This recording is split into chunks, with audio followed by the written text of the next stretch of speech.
Le vendredi saint, dans nos îles de l'océan Indien, a une très grande importance. Parce que, notamment à La Réunion et à l'île Maurice, nous avons connu l'esclavage. Et dans la tradition populaire, il y avait le chemin de croix. Donc le chemin de croix, le vendredi saint, a été très répandu. Et puis après Vatican II, le Concile Vatican II, on a mis en place une liturgie du vendredi saint, de la Passion. Et chaque année, alors, on a la lecture de la Passion, au début de la messe.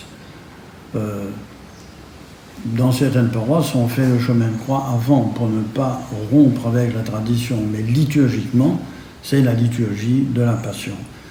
Alors, comme on ne peut pas se rassembler dans les églises, la fiche d'animation commence par une prière où on invite les personnes qui sont dans la famille, voilà, à être devant la croix. On met une croix sur la table, on peut être à genoux, et puis il y a quelqu'un qui préside la prière et qui va dire « Seigneur, nous savons que tu aimes sans mesure, toi qui n'as pas refusé ton propre Fils, mais qui l'a envoyé pour sauver tous les hommes.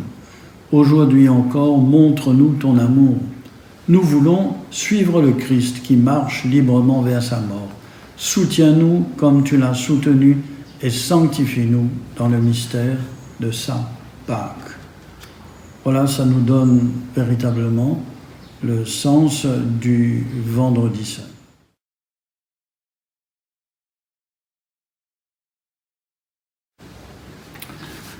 Et alors, nous aurons là la prière universelle, la grande prière universelle, que l'on peut dire avec, nous avons au total 10 intentions de prière qui sont prévues dans le missel romain. Et on le dit chaque année, le vendredi saint, à la fin de la liturgie de la parole. La première intention, c'est pour l'Église. Prions pour la Sainte Église de Dieu. Que Dieu lui donne la paix et l'unité. Et célébrant, le président dit, et le président, là, ce vendredi saint, celui qui préside la prière, peut dire « Dieu éternel et tout-puissant, dans le Christ, tu as révélé ta gloire à tous les peuples, protège l'œuvre de ton amour, afin que ton Église, répandue par tout l'univers, demeure inébranlable dans la foi pour proclamer ton nom par Jésus le Christ, notre Seigneur. » Première intention. Deuxième intention, pour le Saint-Père, le pape François, élevé par Dieu à l'ordre épiscopal, qu'il le garde saint et sauf à son Église pour gouverner le peuple de Dieu. Le président, Dieu éternel et tout-puissant, dont la sagesse organise toutes choses, daigne écouter notre prière. Protège avec amour le pape que tu as choisi, afin que, sous la conduite de ce pasteur, le peuple chrétien que tu gouvernes progresse toujours dans la foi par Jésus le Christ, notre Seigneur. Troisième intention, prions pour notre évêque Gilbert, et merci de prier pour moi, pour tous les évêques, les prêtres, les diacres, pour tous ceux qui remplissent des ministères dans l'Église et pour l'ensemble du peuple des croyants. Dieu éternel et tout-puissant, dont l'Esprit sanctifié gouverne le corps entier de l'Église, exauce les prières que nous t'adressons pour tous les ordres de fidèles qui la composent. Que chacun d'eux, par le don de ta grâce, te serve avec fidélité, par Jésus le Christ, notre Seigneur.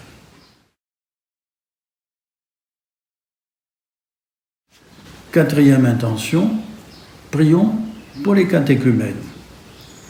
Que Dieu notre Seigneur ouvre leur intelligence et leur cœur et les accueille dans sa miséricorde. Après avoir reçu le pardon de tous leurs péchés par le bain de la naissance nouvelle, qu'ils soient incorporés à notre Seigneur Jésus-Christ.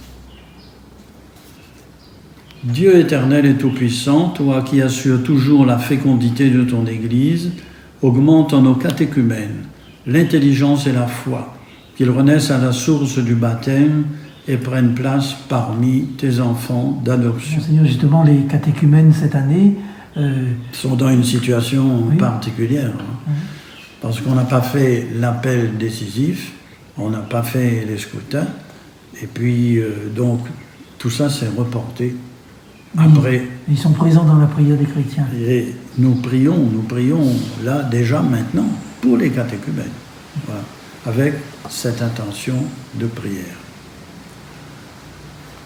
5e intention, prions pour nos frères qui croient en Jésus-Christ et s'efforcent de conformer leur vie à la vérité. Demandons au Seigneur notre Dieu de les rassembler et de les garder dans l'unité de son Église. Dieu éternel et tout-puissant, toi qui rassembles ce qui est dispersé et qui fais l'unité de ce que tu rassembles, regarde avec amour l'Église de ton Fils. Nous te prions d'unir dans la totalité de la foi et par le lien de la charité tous les hommes qu'un seul baptême a consacrés par Jésus le Christ, notre Seigneur. 6e intention. Prions pour les Juifs à qui Dieu a parlé en premier, qu'ils progressent dans l'amour de son nom et dans la fidélité à son alliance. Dieu éternel et tout-puissant, toi qui as choisi Abraham et sa descendance pour en faire les fils de ta promesse, conduis à la plénitude de la rédemption le premier peuple de l'Alliance, comme ton Église t'en supplie, par Jésus, le Christ, notre Seigneur. 7e intention. Prions pour ceux qui ne croient pas en Jésus-Christ. Demandons qu'à la lumière de l'Esprit Saint, ils soient capables, eux aussi, de s'engager pleinement sur le chemin du salut. Dieu éternel et tout-puissant, donne à ceux qui ne croient pas au Christ d'aller sous ton regard avec un cœur sincère, afin de parvenir à la connaissance de la vérité.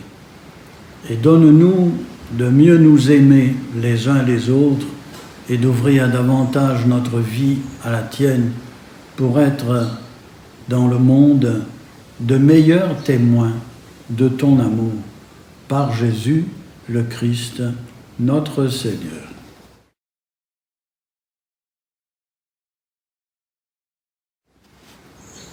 8e intention. Prions pour ceux qui ne connaissent pas Dieu. Demandons qu'en obéissant à leur conscience, ils parviennent à le reconnaître. Dieu éternel et tout-puissant, toi qui as créé les hommes pour qu'ils te cherchent de tout leur cœur et que leur cœur s'apaise en te trouvant, fais qu'au milieu des difficultés de ce monde, tous puissent discerner les signes de ta bonté et rencontrer des témoins de ton amour, qu'ils aient le bonheur de te reconnaître, toi, le seul vrai Dieu et le Père de tous les hommes, par Jésus, le Christ, notre Seigneur. 9e intention. Prions pour les chefs d'État et tous les responsables des affaires publiques. Que le Seigneur notre Dieu dirige leur esprit et leur cœur selon sa volonté pour la paix et la liberté de tous. Dieu éternel et tout-puissant, toi qui tiens en ta main le cœur des hommes et garantis les droits des peuples, viens en aide à ceux qui exercent le pouvoir. Que partout sur la terre s'affermisse avec ta grâce la sécurité et la paix, la prospérité des nations et la liberté religieuse, par Jésus, le Christ, notre Seigneur.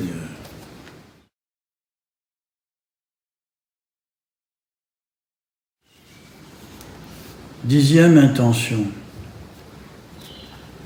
Prions Dieu le Père Tout-Puissant d'avoir pitié des hommes dans l'épreuve, qu'il débarrasse le monde de toute erreur, qu'il chasse les épidémies et repousse la famine, qu'il vide les prisons et délivre les captifs, qu'il protège ceux qui voyagent, qu'il ramène chez eux les exilés, qu'il donne la force aux malades et accorde le salut aux mourants. Dieu éternel et tout-puissant, consolation des affligés, force de ceux qui peinent, entends les prières des hommes qui t'appellent, quelle que soit leur souffrance, qu'ils aient la joie de trouver dans leur détresse le secours de ta miséricorde. Par Jésus, le Christ, notre Seigneur. Dieu éternel et tout-puissant, force de ceux qui espèrent en toi, regarde avec compassion ceux qui se trouvent en ces jours dans une situation de désarroi. Nous te prions pour les malades et pour ceux qui les soignent, pour tout le personnel des hôpitaux, des cliniques, des centres qui sont ouverts pour lutter contre le coronavirus. Assiste ceux qui ont besoin de toi et que ta grâce accorde aux défunts la famille éternelle que tu veux offrir à tous par Jésus le Christ, notre Seigneur.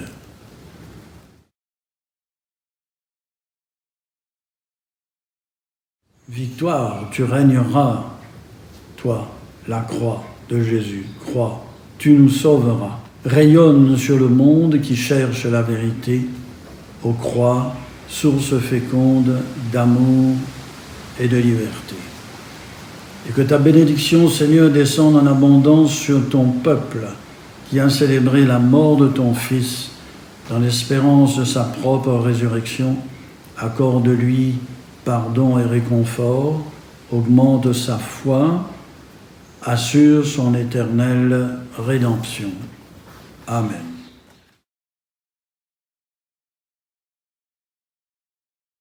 Dans la famille qui va prier, ou si on prie seul, le crucifix est sur la table devant la personne ou les personnes qui prient en respectant les mesures barrières.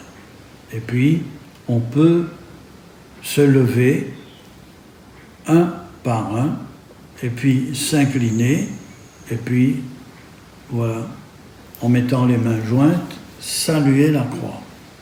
Ne pas embrasser la croix. Si on est tout seul, on peut embrasser. Mais si on est plusieurs, ne pas embrasser la croix, parce que on pourrait transmettre le virus. Donc, oui, il y a une vénération de la croix, on adore Jésus, on pense à Jésus sur la croix, mais si on est plusieurs, on n'embrasse pas la croix. Donc c'est une précaution à prendre. Le 14 septembre, la fête de la Croix Glorieuse, le 19 septembre, la fête de Notre-Dame de la Salette, les deux fêtes sont en relation. Oui, alors là, le 14 septembre, là, j'espère qu'on sera toute une foule à venir à la Croix Glorieuse, à la plaine des Palmistes. Et à ce moment-là, chacun pourra peut-être porter une petite croix et puis retourner avec la bénédiction générale. Ce sera un signe, je dirais, de communion encore plus grand. Voilà.